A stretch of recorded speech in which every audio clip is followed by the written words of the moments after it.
आज हम पढ़ेंगे संक्रमण तत्व के बारे में।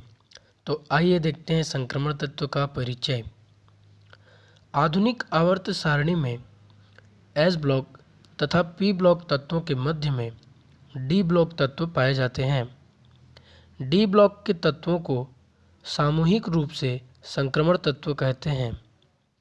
डी ब्लॉक के तत्वों को संक्रमण तत्व इसलिए कहते हैं क्योंकि इनके गुण अति क्रियाशील एस ब्लॉक की धातुओं व अधिकांशतः सहसंयोजी यौगिक बनाने वाले पी ब्लॉक के तत्वों के मध्य संक्रामी होते हैं। संक्रमण तत्वों की एक विशेषता यह है कि ये अपने N-1D कक्षकों को रासायनिक बंध बनाने में प्रयुक्त करने में सक्षम है। इसी आधार पर इन्हें इस प्रकार परिभाषित किया जा सकता है।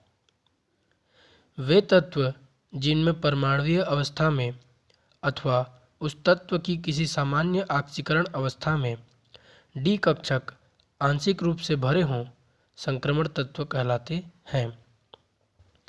इस परिभाषा के अनुसार समूह 12 के तत्व जिंक, कैडमियम तथा मरकरी इस श्रेणी में नहीं आते, क्योंकि इनकी परमाणुीय अवस्था का विन्यास N-1D10NH2 तथा +2 ऑक्सीकरण अवस्था का विन्यास N-1D10NH0 होता है।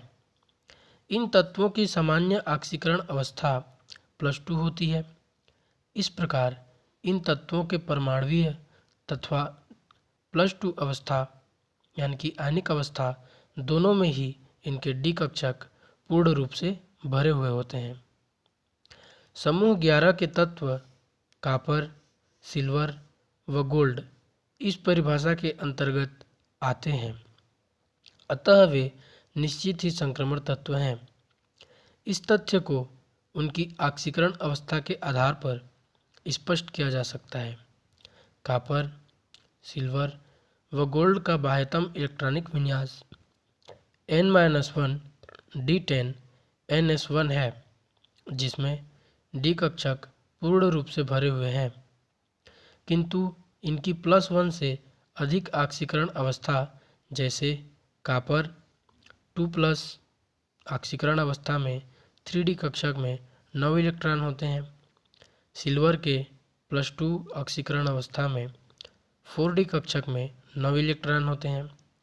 गोल्ड के भी +2 ऑक्सीकरण अवस्था में 5D कक्षक में इलेक्ट्रॉन होते हैं, अर्थात इनके डी कक्षक अपूर्ण रूप से भरे होते हैं। अतः कॉपर, सिल्वर तथा गोल्ड निश्चित रूप से संक्रमण तत्व हैं।